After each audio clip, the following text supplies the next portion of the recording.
బంగారు లేడి కోసం రాముని వేటాడటానికి వెళ్ళమంటే రావణాసుడు సీతాదేవిని అలాగే తీసుకెళ్ళిపోతాడు.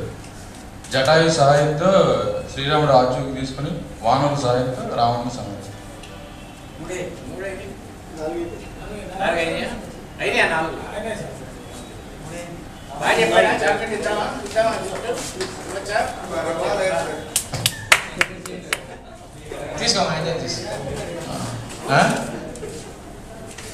అసలు ఒక చిన్న డౌట్. ఇప్పుడు ఆయన ఫస్ట్ ఆయన ఒక కథ చెప్పాడు మొట్టమొదట. ఆయన ఏం చెప్పాడంటే ఫస్ట్ సెంటెన్స్ తండ్రి మాటకు చెవదాటి అడవికి వెళ్ళాడు. అదేనా మీ ఫస్ట్ సెంటెన్స్? తండ్రి మాటని అడవికి వెళ్ళాడు కదా. ఇది అయిన తర్వాత ఏం చెప్పావు నువ్వు? మునుల కోసం యాగాలకి వెళ్ళాడు. ఆ తర్వాత సీత స్వయంవరానికి వెళ్ళాడు కదా. ఇదే కదా మీరు చెప్పేది ఫస్ట్ పాయింట్. అర్థమైందా? అంటే ఈ కథలోని మొట్టమొదటి సెంటెన్స్ మాత్రం కరెక్ట్. వీణ కథ స్టార్ట్ చేసి కైకేయి కోసం దశరథుడు చెప్పాడు, రాముడు చెప్పాడు. అసలు కైకేయి ఎవరు?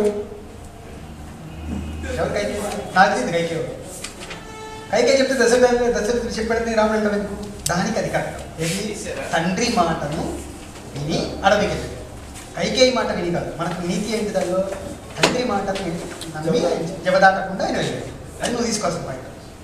రాముడిలోని తీసుకోవాల్సిన విషయం ఏంటంటే అది. దాని తర్వాత నువ్వు ఏమైనా చెప్పి కైకేయి మాట విని వెళ్ళాడు, ఆంజనేయ స్వామి అడ్రస్ చెప్పాడంటే చెప్పేటప్పుడు వాళ్ళు ఎవరిని తెలియాలి కదా. అది నువ్వు కైకేయికి చెప్పక్కర్లా. తన తండ్రి అయిన దశరథుడి మాట కోసం తన అడవికి వెళ్ళాడు. సరిపోతుందా? కైకేయి చెప్పేసరికి నాకు అసలు కైకేయి ఎవరు తెలియదు కాదమ్మా. రామాయణము నువ్వు చెప్పే 3 సెంటెన్స్లో అర్థం చేయాల్సింది ఏంటి తెలుసా? తండ్రి మాట కోసం కాదు. ఈ లవకుశ అనే పాటలు రాసేసాడు. పాట చూసాను, లవకుశలో పాటలు విన్నాము. ఆ పాటలోనే మొత్తం రామాయణం రాయబడింది. పాటను రాసిన వాళ్ళు ఉన్నారు, 4 సెంటెన్స్లో కూడా రాసిన వాళ్ళు. ఎత్తుకోవడం అనేది ఏం చెప్పాలనేది ఎత్తుకడం సీట నాకు అక్కర్లా, వీళ్ళందరూ ఇవ్వు అంటున్నారని చెప్పి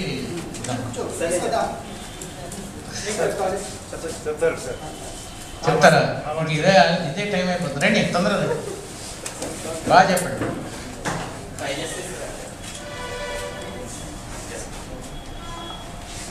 తండ్రి మాటను గౌరవించిన ఒక మంచి బాలుడు రాముడు. ఆయన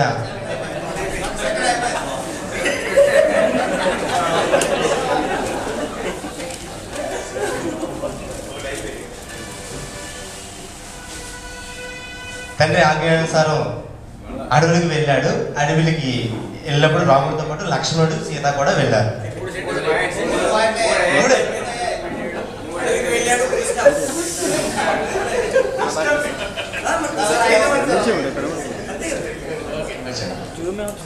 అక్కడ రాశాను చూడండి, మనం చేసే మిస్టేక్స్ రాశాను. స్టోరీ చెప్పేటప్పుడు first is fumbling of words ఉండకూడదు, మాట తడబాటు ఉండకూడదు. 2 జంప్లింగ్ ఆఫ్ థాట్స్ ఉండకూడదు. ఈ అబ్బాయికి జంప్లింగ్ ఆఫ్ థాట్స్. ముందు అడవికి వెళ్ళడం చెప్పేశాడు, తర్వాత మీద మూలు గుర్తొచ్చారు అది చెప్పాడు, తర్వాత ఇంకేదో గుర్తు, అలా ఉండకూడదు. ఫ్లోలో చెప్పాలి. సో డైరెక్టర్ దగ్గరికి వెళ్ళినప్పుడు ముందు 10 లైన్లలో స్టోరీ చెప్పినట్టు ఒక లైన్ అనుకోవాలి. మరి 50 అనుకుంటే బోర్ కొట్టేస్తుంది. సో ఒక 5 లైన్లు 6 లైన్లలో స్టోరీ ఇలా ఉంటుంది అనుకుని అది కాగితం ముందు పెట్టుకొని చెప్పచ్చు. లేకపోతే ఎప్పుడో గుర్తొస్తుంది, అది గుర్తొచ్చినప్పుడు అది చెప్తే మళ్ళీ ఈ లింక్ పడేది. దాన్ని జంప్లింగ్ ఆఫ్ థాట్స్ అంటారు. ఫస్ట్ ఇదేమో ఫంబ్లింగ్ ఆఫ్ వర్డ్స్, మాట తడబడదు. 3వది చాలా ఇంపార్టెంట్, మిస్సింగ్ ది లింక్స్. రాముడు, అతని తమ్ముడు లక్ష్మణుడు, అతని భార్య సీత అడవికి వెళ్ళారు చెప్పడానికి బాగుంది. కానీ అవతలడికి ఏమర్థమైంది? రాముడు, అతని తమ్ముడు లక్ష్మణుడు, అతని భార్య సీత. ఇప్పుడు సీత ఎవరి భార్య అయింది? సో కైకేయి అన్నారు. కైకేయి దశరథుడికి ఏమవుతుందో చెప్పాలిగా, మరి చెప్పకపోతే ఏమవుతుంది మాకు? సో స్టోరీ చెప్పేటప్పుడు లింక్స్ పర్ఫెక్ట్గా చెప్పాలి. ఇది అయిన తర్వాత మీరే చెప్తున్నారు. లాస్ట్ది సర్కమస్టాన్షియాలిటీస్. నీకు రామాయణం తెలుసు కదా అని 3 సెంటెన్స్లో కంప్లీట్ చేయకూడదు, ఫుల్ స్టాప్ వరకు చెప్పాలి. చెప్తారా? రండి రండి, ఇంకెవరో చెప్తాను. రండి, ఇప్పుడు వస్తుంది, అయిపోయింది. ఇప్పుడు ఇస్తాను. భార్యకి ఇచ్చిన మాట వలన ఆయన కొడుకుని అడవులకు పంపించవలసిన అవసరం వచ్చింది కనుక ఆయన విశ్వామిత్రుడికి ఇచ్చి అడవులకు పంపించాడు.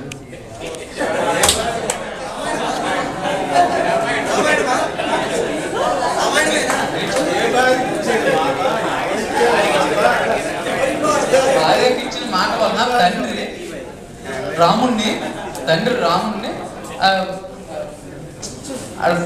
అడవులకి పంపించవలసిన అవసరం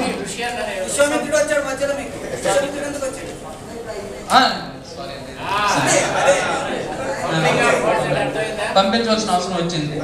అక్కడ ఆయన మాట ప్రకారం స్వయంవరంకి వెళ్ళడం, భార్యను పొందడం, అది స్వయంవరంలో ఉంటుండగా ఆయన భార్యని తస్కరించిపోవడం, అది స్వయంవరం కాదు, స్వయంవరం నుంచి వచ్చిన తర్వాత స్వయంవరంలో పొందాడు. భార్యను పట్టుకెళ్ళిపోవడం వల్ల ఆయన వినిపించుకునే ప్రయత్నంలో తెచ్చుకున్నాడు.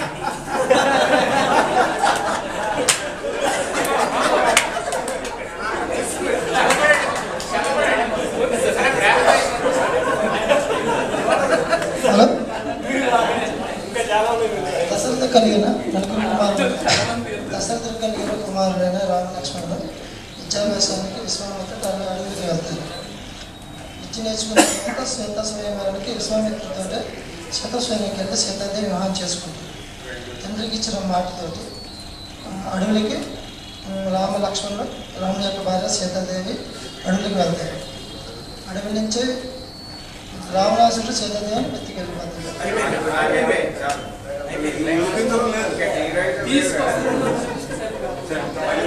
రామ్ గోపాలవరం ఇలాగే చేసి సెకండ్ పార్ట్ రిలీజ్ చేస్తున్నాడు. ఏం చేయాలో ఎలా గ్రో చేయాలో అర్థం కాదు.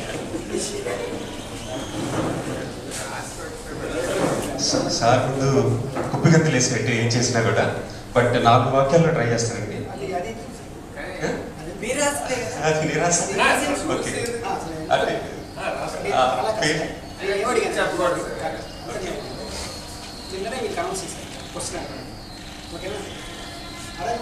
ఒకే సెంటెన్స్ క్వశ్చన్ ఇలా చూసుకోండి. మాట నేను అడిగాను, ఇప్పుడు రాసిన క్వశ్చన్ అంటే ఒక సినిమాకి 1 లైన్ ఆడాలి. రేపు మీరు ఒకసారి ఒక్క మాట చెప్తారు. చాలా ఇంపార్టెంట్ విషయం ఇది, చాలా ఇంపార్టెంట్ తెలుసుకోవాల్సిన విషయం. కథ రచయితగా మీరు వెళ్ళి ఒక రైటర్కి డైరెక్టర్ కథ చెప్తుంటారు కదా, అప్పుడు కానీ మీరు సార్ సినిమా ఓపెన్ చేస్తే హీరో ఇంట్రడక్షన్ సార్, వాడు వచ్చేసి హీరోయిన్ చూశారు సార్ అని 3వ డైరెక్టర్ ఉంటాడు అక్కడ, వెళ్ళిపోయింటాడు.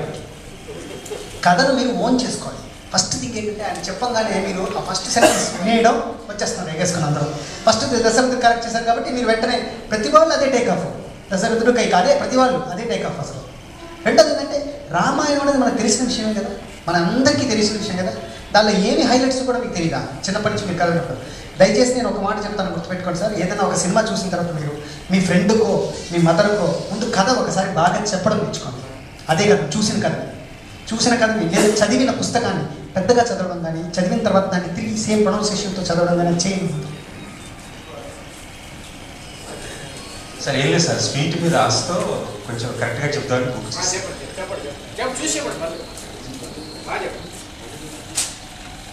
దశరథ మహారాజు పెద్ద కుమారుడు రాముడు.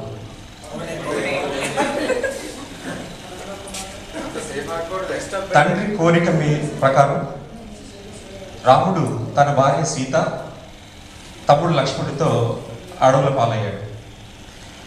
అడవిలో బంగారు జింక కోసం రాముడు వెళ్ళినప్పుడు ఈత దాటిన సీతని రావణుడు లంకకి ఎత్తుకెళ్ళాడు. హనుమంతుని సాయంతో రాముడు రావణ యుద్ధం చేసి సీతని సక్సెస్ఫుల్గా తీసుకొని వచ్చి అగ్ని ప్రవేశం గావించి రాజ్యాన్ని పరిపాలించాడు.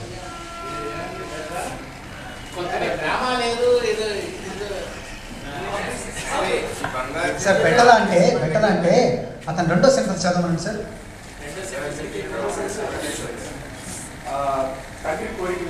కోరుకున్నాడు రాముడిని, అది ఎవరు అదే చెప్తాను, మీరు తెలుసుకోవాలి. ఏదో మీకు తండ్రి కోరిక మీద తండ్రి భర్తను ఏం చేయాలనుకున్నాడు, తండ్రి కోరిక అదే వాటికి మీరు చెప్పుకుంటే ఏంటంటే ఎలా ఉందంటే, కొన్ని 4 సెంటెన్స్ పెట్టుకొని ముందు వెనక వేసేసి కంప్లీట్ చేసి అనుకోండి. హనుమంతుడి సాయంతో రాముని పట్టేసి హనుమంతుడు ఎవరు అట్లాంటప్పుడు అలాంటప్పుడు పేరు చెప్పక్కర్లేదు. అది పేరు చెప్పడం వల్ల ఎక్స్ట్రా ఫిట్టింగ్లో ఇప్పుడు ఈయనే ఒక ఉదాహరణ చెప్పాడు మీకు. శ్రీదేవి ఇలా దిగింది ఉంగరం కోసం, చిరంజీవి గారు చేశారు, విలన్ వచ్చాడు, అయిపోయాడు. ఇప్పుడు ఈయన అంబరీష్ పురి ఉండేవాడు, కన్నడ ప్రభాకర్ అన్ని ఉంటే ఇరుక్కునేవాడు ఎవరైనా కూడా. అప్పుడు 7-8 సెంటెన్స్లో కథ చెప్పాల్సి వస్తుంది. రామాయణంలో ఉన్న హైలైట్స్ ఏంటి? తండ్రి, ధర్మపత్ని, ఏకపత్ని వ్రతం, విలన్కి ఇచ్చిన పనిష్మెంట్. ఈ 3 సెంటెన్స్లు స్పామ్ చేయాలి. అందుకని మాయలేడు వచ్చింది, అది సూర్యునకు ముక్కు పోసింది, పోతూనే ఉంటుంది కదా. అది 2వ సెంటెన్స్ పోతే నాకు కరెక్ట్ కనిపించలేదు. ఇది తండ్రి కోరిక కాదు.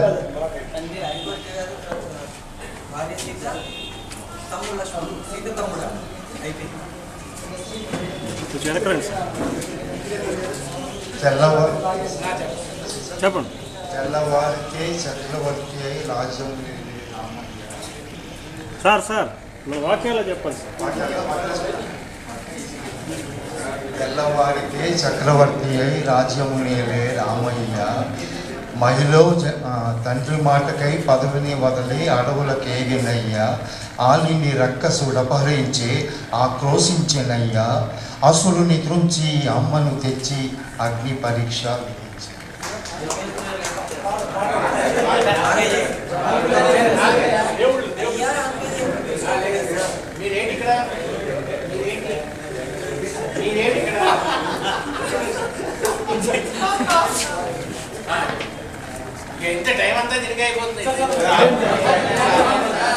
రాముడు తండ్రికి ఇచ్చిన మాట ప్రకారం భార్య సీతతో కలిపి 14 ఏళ్ళు వనవాసానికి వెళ్ళాడు.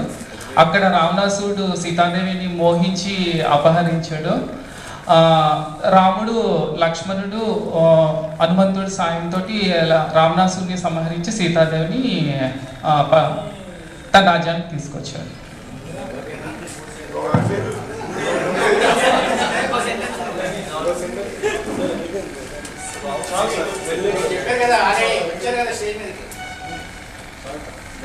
ఓకేనా? బాగుందా? అయిపోయిందా?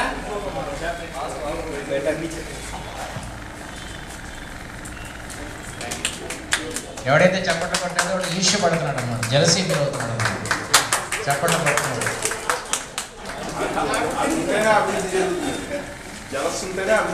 అందుకే వాడికి వచ్చినందుకు కాదు, మనకెలా రావాలని ఆలోచించాలి. తన సవతి తమ్ముడైన భరతుడికి పట్టాభిషేకం చేయించడం కోసం సవతి తల్లి కైకి కోరికపై తండ్రి దశరథుడి ఆజ్ఞ అనుసరించి రాముడు తన భార్య సీత, తమ్ముడు లక్ష్మణుడితో 14 సంవత్సరాలు వనవాసానికి వెళ్ళాడు. అక్కడ శూర్పణఖ అనే రాక్షసి వచ్చి రాముడిని మోహించగా అతని తమ్ముడు లక్ష్మణుడు ముక్కు చెవులు కోయగా శూర్పణఖ వెళ్ళి తన అన్నయ్య రావణాసురుడితో అక్కడ అడవిలో ఒక అద్భుత స్త్రీ ఉంది, ఆమె నీ దగ్గరే ఉండాలి అని చెప్పగా బంగారు లేడి రూపంలో తన అనుచరుల్ని పంపించి, ఒక సెంటెన్స్ అయిపోయింది అక్కడ చూశాను, పంపించి సీతని కిడ్నాప్ చేశాడు. కిడ్నాప్ అనేది ఇంగ్లీష్ వర్డ్ కాదు, కిడ్నాప్ చేశాడు. ఇలాగా ఒక డ్రామా, ఒక క్యారెక్టరైజేషన్ అన్నీ చెప్పాలి. ఇది సరదా చెప్తున్నాను, మనం చెప్పే దాంట్లో ఉండాలి. ఏ స్టోరీ అయినా బాగా చెప్పచ్చు. నేను ఒక స్టోరీ చెప్తాను. ఒక పెద్ద మాఫియా లీడర్ ఉన్నాడు. ఆ మాఫియా లీడర్ కొడుకు చాలా అద్భుతమైన సామ్రాజ్యాన్ని గాడ్ ఫాదర్ లెవెల్లో, ఆల్ పైసిన లెవెల్లో చేస్తున్నాడు. వాడిని మెంటల్గా డౌన్ ట్రైన్ చేయాలని చెప్పి దీనికి ఆపోజిట్ మాఫియా లీడర్ వచ్చి వీడి పెళ్ళాన్ని ఎత్తుకుపోయి నువ్వు టోటల్గా సడన్ ట్రైన్ ఈ మాఫియా సామ్రాజ్యం బాంబేలో సదరన్ పార్ట్ అంతా నాకు ఇచ్చేస్తే తప్ప నేను నీ పెళ్ళాన్ని లేకపోతే రేపు చేసి చంపేస్తాను. ఇప్పుడు హీరో ఏంటి, తన భార్యను తెచ్చుకోవాలి. ఇప్పుడు నేను రామాయణమే మాఫియాలో చెప్పాను, ఇదే రామాయణం. సో మనం ఎలా చెప్తాము, ఏ కవర్లో చెప్తాం అనేది ముఖ్యం స్టోరీకి. ఎవడు చెప్పినా ఒకటే స్టోరీ చెప్పేది, దాన్ని ఎంత అందంగా చెప్తాం, ఎలా డ్రామా చెప్తాం అనేది next point. The plot is అదే, it can be mafia about Ram, kidnap and war. How you narrate, whom you are narrating is important. మీరు ఇప్పుడు మెహర్ రమేష్కి చెప్తున్నారా, రాఘవేంద్రరావు చెప్తున్నారా స్టోరీ, దాన్ని బట్టి ఆధారపడుతుంది. మెహర్ రమేష్కి చెప్పినప్పుడు ఒకలా చెప్పాలి. వెంకటేష్ జేబులోంచి పిస్టల్ తీశాడు, అది మామూలు పిస్టల్ కాదు, అది 2 లక్షల రూపాయలు పెట్టి అమెరికా నుంచి తెప్పించిన పిస్టల్. అది పేలిన సౌండ్ రాదు, అవతడు చచ్చిపోతాడు. అలా చెప్తా ఓహో అంటాడు మెహర్ రమేష్. రాఘవేంద్ర ఎలా చెప్పాలో తెలుసుగా,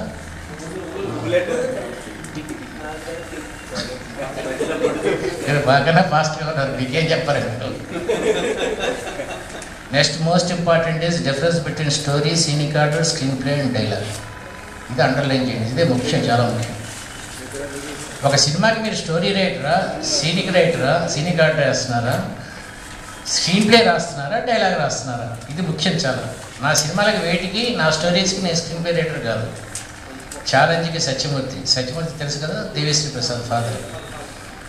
అలాగా ఇంకొకటి స్టోరీకి నేను స్క్రీన్ ప్లే వేరు, స్టోరీ వేరు. రాముడు తండ్రి దశరథుడు 14 సంవత్సరాలు అడవికి వెళ్ళాడు, ఇది కదా, ఇది స్టోరీ రైటర్ చెప్తాడు. దీన్ని స్క్రీన్ ప్లే చేయాల్సి వస్తే రాముడు 14 సంవత్సరాలు అడవికి వెళ్ళాలి అని చెప్పి దశరథుడు రాముడితో చెప్పాలి, ఇంతే కదా.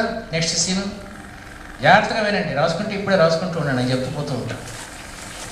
నువ్వు సంపూర్ణ రామాయణం తీస్తున్నావా, లవకుశులతో కలిపి తీస్తున్నావా, కేవలం రావణాసుడు చచ్చిపోవడంతోనే ఎండ్ చేస్తున్నావా సినిమాని, ముందు ఇది డిసైడ్ చేసుకో. ఎందుకంటే లవకుశులు కూడా కలిపి రామాయణం తీస్తూ ఉంటే ఈ రాముడు అడవికి వెళ్ళడం అనేది నువ్వు 30 సెకండ్స్ కన్నా ఎక్కువ చూపించడం సినిమాలో, ఎందుకంటే బోర్డు చూపించారు సినిమా. అలా కాకుండా అప్ టు రావణాసుడి చచ్చిపోవడం అంటే ఇది మంచి డ్రమటిక్ సీన్, దశరథుడు పంపించడం అనేది. నెక్స్ట్ పాయింట్ ఏంటంటే దశరథుడు వేషం వేసేది ఎవరు, గుమ్మడ లేకపోతే మోహన్ బాబు అయితే వీరంతకు సీన్ చిన్నది చేసి తొందరగా తేల్చేయాలి దాన్ని, ఎందుకంటే ఆయన ఏడుస్తే అందరూ నవ్వుతూ ఉంటారు. ఇదొక పద్ధతి. నెక్స్ట్ చెప్తున్నాను, పర్లేదు అర్జెంట్ అయ్యి చెప్తున్నా. దశరథ మహారాజు రాముడి దగ్గరికి వచ్చి మాట్లాడా, రాముణ్ణి తన దగ్గరికి పిలిపించుకొని మాట్లాడా. దశరథ మహారాజు నాయనా నువ్వు 14 సంవత్సరాలు వెళ్ళాలి అని చెప్పలేక చెప్తున్నప్పుడు పక్కన కైకి ఉందా లేదా, మీ ఇష్టం అండి, ఇది ఉందా లేదా అనేది మీ ఇష్టం. ఉంటే ఆవిడ ఏం చేస్తుంది, పక్కన కౌశల్య ఉందా లేదా, కౌశల్య ఆర్టిస్ట్ ఎవరు, అద్భుతంగా కొడుకుని తన భర్త అడుగుతూ ఉంటే ఎక్స్ప్రెషన్ ఇవ్వగలిగే ఆర్టిస్ట్ ఉందా, లేకపోతే ఎక్స్ట్రా ఆర్టిస్టా, ఇంతుందండి స్క్రీన్ ప్లేలో. ఏ సినిమా సక్సెస్ అయినా స్క్రీన్ ప్లే మీదే ఆధారపడి. ఈ సీన్ ఎంత రాయాలి, 10 నిమిషాలు రాయాలా, నిమిషం రాయాలా, 5 నిమిషాలు రాయాలా, ఇది చెప్తున్నప్పుడు లక్ష్మణుడు ఉన్నాడా, ఊరికే నువ్వు 50 మందిని లక్ష్మణుడు, కౌశల్య, సీత, కైకేయి అందరినీ పెట్టి తీస్తే సీన్ ఎక్కువ పండుతుందా పండదా, అందరూ సీనియర్ ఆర్టిస్టులా కాదా, కేవలం దశరథ మహారాజు రాముడు ఇద్దరైతే ఇంకా 3 డ్రామా వస్తుందా, ఇవన్నీ ఆలోచించుకోవడమే స్క్రీన్ ప్లే. స్టోరీ ఏముంది, ఒక లైన్లో చెప్పేశాడు, దశరథ మహారాజు రాముడిని పంపించేశాడు 14 సంవత్సరాలు. ఇది దీని తర్వాత డైరెక్టర్స్ చెప్తారు. ఈ సీన్ ప్యాథటిక్ మూడ్, ఈ ప్యాథటిక్ మూడ్లో బ్యాక్డ్రాప్ కర్టెన్స్ ఏ కలర్లో ఉండాలి, ఇంకా మైన్యూట్గా వెళ్తే మీకు సినిమా చెప్తా, రాసుకోండి, సాగర్, దీని పేరు హిందీలో వచ్చింది, సాగర్, కమల్ హాసన్. ఈ సాగర్ అనే సినిమాలో వెనకాల కలర్స్ ఆఫ్ ది వాల్స్ కూడా మూడ్కి సరిపోయేలాగా ఉంటాయి. One of the epics as far as colour combination of the backdrop is concern.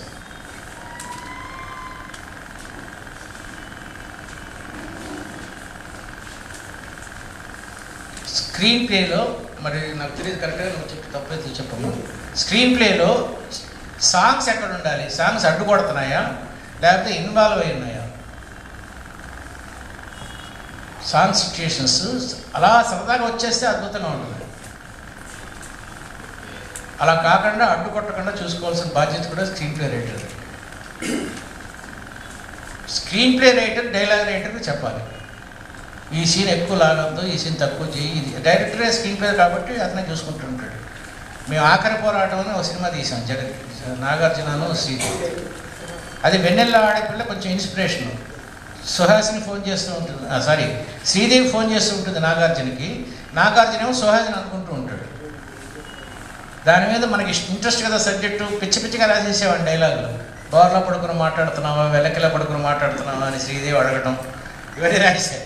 ఆయన పట్టు కొట్టేసాడు మొత్తం. ఎందుకంటే ఎంతసేపు చూపిస్తా, ఇద్దరు మాట్లాడుతున్నారు కదా, ఒకడు బోర్లో పడుకొని ఒకడు వెల్లకిలా పడతారు, ఇంక ఎంతసేపు చూపిస్తా ఈ సీన్ అండి. It is a lesson for me. ఓ డైలాగ్ రాశా, అద్భుతం డైలాగ్ అనుకున్నా, కొట్టేసాడు.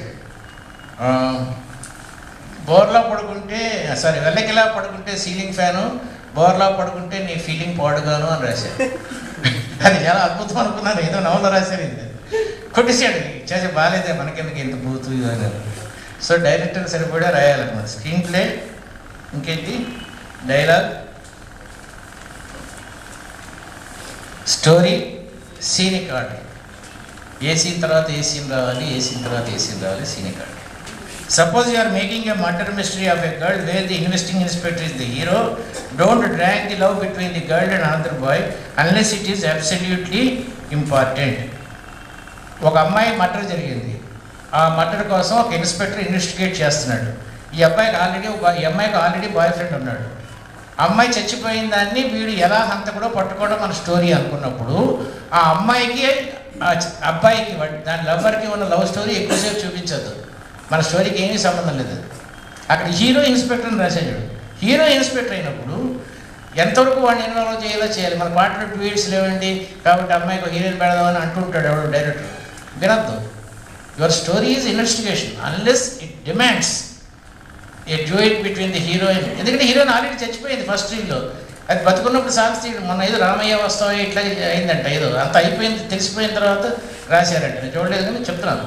సో ఏది ముఖ్యమో అది. దీనికి మీరు 2 types ఆఫ్ స్టోరీస్ ఉన్నాయి. ఆల్రెడీ హిచ్కాక్ రాస్తాడు. ఒకటి విలన్ ఎవరో ముందే చెప్పేసి తర్వాత కంటిన్యూ చేయడం. స్ట్రేంజర్స్ అనే ట్రైన్ అని ఒక సినిమా ఉంది, స్ట్రేంజర్స్ అనే ట్రైన్, ఆల్రెడీ హిచ్కాక్. దాంట్లో విలన్ ఫస్ట్ రీల్లో ఎస్టాబ్లిష్ అయిపోతాడు. హీరోతో చెప్తాడు, నువ్వు నా ఫాదర్ని చంపేసి నేను నీ లవర్ని చంపేస్తాను. ఇది కాంట్రాక్ట్. వీడు వాడిని చంపినప్పుడు వీడు ఎలిబి సృష్టించుకోవాలి, వాడు వీడిని సంపాదించినప్పుడు ఎలిబి సృష్టించుకోవాలి. వీడు వచ్చి అమ్మాయిని చంపేస్తాడు. వీడు ఇప్పుడు వాడిని చంపాలేంటి, వీడికి భయం చావు, నేను చంపలేను అంటాడు. నేను చేశాను కదా నువ్వు చేయి అంటాడు. ఇది స్టోరీ అండి. ఇందులో ఎక్కడ సస్పెన్స్ లేదు, కానీ కుర్చీ చివరి కూర్చొని చూస్తాం సినిమా. ఇదో పద్ధతి. లాస్ట్ వరకు విలన్ ఎవరో తెలియకుండా ఒక మర్డర్ మిస్టరీ, ఇదో పద్ధతి. సో ముందు డిసైడ్ చేసుకోండి.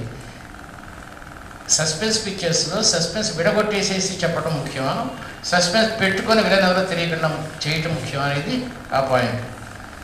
If you are making Sampoorna Ramayana, don't drag Dasaratha scene. Already చెప్పాను. How much length the scene should be, how much extra character should present in the scene and the emotion. Abhilasha ఉంది చూడండి, అందులో అభిలాషలో మేము blunder చేసాం, తప్పు చేసాం. చిరంజీవి మీద అభియోగం పడుతుంది. ఆడియన్స్కి ఏమో రావు గోపాలరావు విలన్ అని తెలిసిపోతుంది. హీరోయిన్ కూడా చిరంజీవిని అపార్థం చేసుకుంటుంది. అంతా అయిపోయిన తర్వాత ఒక స్టేజ్లో హీరోయిన్కి హీరో మంచోడని తెలుస్తుంది. హీరో మూడ్ ఏమిటి, వాడి మీద వచ్చేసింది నేరం, పడిపోతా ఉంది. చాలా అలిసిపోయాను. అమ్మాయి పేరు హారిక కాదు, అర్చన. చాలా అర్చిపోయాను అర్చన, నాకు కొంచెం విశ్రాంతి కావాలి అంటాడు. వెంటనే సంధ్య పొద్దుల కాడ కళ్ళు అన్నారు. సో మూడ్లోకి తీసుకెళ్ళాలి పాట ఓపెన్ చేయాలంటే. Be careful whether it is drama or melodrama. Director సమదలుచుకున్న వాళ్ళకి 4 థియేటర్స్ తెలియాలి. సత్యాన్ని చెప్పాడని నిన్న చెప్పలేదు. Naturalistic theatre, realistic theatre, drama and melodrama. ముఖ్యంగా మిగతా 2 వదిలేసిన డ్రామాకి మెలో డ్రామాకి తేడా తెలియాలి. డ్రామా అంటే మీరు పండంటి కాపురం సినిమా చూసారా, ఎస్వి రంగారావు గారు. దాంట్లో పిల్లలు చచ్చిపోయినప్పుడు ఆ సమాధి మీద ఇసుక వేస్తాడు. బతికున్నంతసేపు మీకు భోజనం పెట్టలేకపోయానరా, ఇప్పుడు మీ మట్టి నోట్లో కొడుతున్నాను, కళ్ళు చుమ్మని నీళ్ళు వస్తాయి. That is called drama. ఎక్కడ సిచ్యుయేషన్ పవర్ఫుల్గా ఉండి ఒక డైలాగ్ పడితే దట్ ఈస్ కాల్డ్ డ్రామా. ఈయన గురువు గారు విశ్వనాథ్ గారు సినిమా తీశారు. దాంట్లో ఏదో ఇలా పాడుతూ ఉంటే ఆ పాము వెళ్ళి ఆ గంటకి చుట్టుకొని గంటని ఇటు కొడుతుంది. ఏ సినిమా? సిరిసినిమా. That is called melodrama. హార్తికర్పురం చేతిలో పెట్టుకొని తిప్పడం, ఇవన్నీ మెలో డ్రామా. అంటే న్యాచురలిస్టిక్ థియేటర్ కన్నా కొంచెం ఎక్స్ట్రా ఉంటే దాన్ని మెలో డ్రామా అంటారు. మెలో డ్రామా చేయడం చాలా కష్టం అండి. డ్రామా చేయడం ఈజీ, ఎందుకంటే you are showing an unnatural thing. ఆ పాము ఏంటి గంటకి కుట్టుకోవడం, చేతిలో శంకర అని తిప్పుతూ ఉంటాడు. ఇవి కొంచెం నవ్వేస్తారు గబుక్కుని జనం సరిగ్గా తీయకపోతే. So don't go for melodrama unless you are very powerful director. Try to go for drama. Excellent drama చూపిస్తే మాత్రం పిక్చర్ సూపర్ హిట్ అవుతుంది. Don't write dialogues when you're writing only the story. MVS Chowdary అని చెప్పి ఒక director ఉన్నాడు కదా, మాకు assistant డైరెక్టర్గా పనిచేశాడు మొదట్లో. వైవిఎస్ చౌదరి ఆ సిరీస్ పిక్చర్ చేసేవాడు. సో వాడేదో స్టోరీ తయారు చేసుకొస్తే ఫస్ట్ టైం నన్ను వినమన్నాడు. రసన్ కూర్చున్నాడు. కూర్చొని ఫస్ట్ లో యాంగిల్ సార్, గుర్రాలు అట్లా దుమ్మురేపుకుంటూ వస్తూ ఉంటాయి. నేను అడిగాను, స్టోరీ రైటరా డైరెక్టరా ఈ సినిమా కన్నా? Story writer. మరి అవన్నీ నాకెందుకు, దుమ్ము లేవస్తుంది నాకెందుకు? రేపొద్దు డైరెక్టర్ నీళ్ళు జల్లి తీయచ్చు గుర్రాలు వచ్చే చోట, నువ్వెందుకు చెప్తావు దుమ్ములు వేస్తుందో నీకెలా తెలుసాను? నువ్వు స్టోరీ చెప్పు నాకు. డైలాగులు గిలాగులు అన్నీ రాసుకొచ్చాడు. డైలాగ్ రైటర్ నువ్వు కాదు, జంజాల జంజాల క్లుప్తంగా రాస్తాడు డైలాగ్. జంజాల హీరోయిన్లకి హీరో వచ్చాడు అనుకోండి, హీరోయిన్ తండ్రి ఇంటికి వచ్చాడు, అంటే కాబోయే మామగారి ఇంటికి వచ్చాడు. అప్పుడు తండ్రి కూతురుతో ఏం చెప్పాలి? అమ్మా, అబ్బాయికి కొంచెం కాఫీ తీసుకురామ్మా, బాబు షుగర్ ఎక్కువ కావాలనైనా మిడిల్ మామూలుగా అంటే కొంచెం షుగర్ వేసి తీసుకురా, ఇలా రాస్తాడు జంజాల. ఇదే పరుచూరు చెప్పాలనుకోండి, తల్లి తరతరాల నుంచి మన పెరట్లో ఉన్న ఆవు నుంచి పాలు పితికి ఎంతో కార్మికులు స్వేదంతో తడిచి భూమిని దున్నిన ఆ షుగర్ కేన్ నుంచి తీసిన పంచదారని కలిపి, అది పరుచూరు స్టైల్. సో ఇవన్నీ మీకెందుకు? మీరు స్టోరీ రైటర్ అయితే స్టోరీయే చెప్పండి, డైలాగ్ రైటర్ అయితే డైలాగ్ చెప్పండి, రెండు మిక్స్ చేయద్దు. See that the audience gets sympathy or belongingness at least in one of the characters. Underline చేయాల్సినంత గొప్ప పాయింట్. సినిమాలో ఏదన్నా ఒక పాత్ర మీద అద్భుతమైన సానుభూతి కలిగితే సినిమా సూపర్ హిట్. ఆ సానుభూతి కూడా మెలోడ్రామాటిక్గా కలగకూడదు, డ్రామాటిక్గా కలగాలి. ఏ సినిమా అయినా చూడండి, కుటుంబం కోసం ఒక కుర్రోడు కష్టపడితే సూపర్ హిట్. బాగా తీస్తే రాజీస్తేనే. Be careful with flashbacks. Avoid flashback in flashback unless it is absolutely necessary. ఫ్లాష్బ్యాక్లో ఫ్లాష్బ్యాక్ మీరు అందరికీ అవాయిడ్ చేయండి, తప్పనిసరి అయితే చేయండి, లేకపోతే వద్దు. Dramatization of characters is very important. మీరు ఛాలెంజ్ సినిమా చేశారా? ఛాలెంజ్ సినిమాలో సాయి అనే కుర్రోడు ఉంటాడు. సాయి అనేవాడు వాడు వచ్చి చిరంజీవి తల్లిని ఎలకలు మాంసం శవాన్ని తినకుండా ఉండటం కోసం రూపాయి అడుగుతాడు. ఆ రోజుల్లో రూపాయి. వాడు మళ్ళీ లాస్ట్లో వస్తాడు. ఒక్కసారి వాడి మీద సానుభూతి వస్తుంది. దాన్ని డ్రామటైజేషన్ అంటారు, క్యారెక్టర్ డ్రామటైజేషన్ అంటారు. ఏదైనా ఒక క్యారెక్టర్ చూపించి ఒక డైలాగ్ చూపిస్తే అది చాలా బాగా పండుతుందండి. ఒక క్యారెక్టర్న డ్రామటైజ్ చేయాలి. Be careful with climax and more importantly the post climax. చాలామంది డైరెక్టర్లు చేసే తప్పు ఏంటంటే, ఫెయిర్ అండ్ పిక్చర్స్లో క్లైమాక్స్ అవగానే ఫైట్ అయిపోగానే ఒక చిన్న సీన్ సెండ్ చేసేస్తారండి. అలా కాకుండా ఇంకొక 100 feet ఎక్స్ట్రా చేయగలిగితే ఇంకొక పరిపూర్ణత్వం వస్తుంది. మీరు ట్యాక్సీ నెంబర్ 9 అనే సినిమా, లేకపోతే జబ్ వి మెట్, ఇలాంటి సినిమాల్లో సినిమా అయిపోయింది అనుకున్న తర్వాత ఇంకొంచెం ఉంటుంది చిన్నది. నేను ఒక చిన్న ఎగ్జాంపుల్ అక్కడ రాశాను. స్వాన్ అంటే హంస. నేను ఒక సినిమా చేశాను. వజ్రాల కోసం 5 ముఠాలు బాగా కొట్టుకుంటూ ఉంటాయి. Zone of the last arc అదేదో సినిమా వచ్చింది.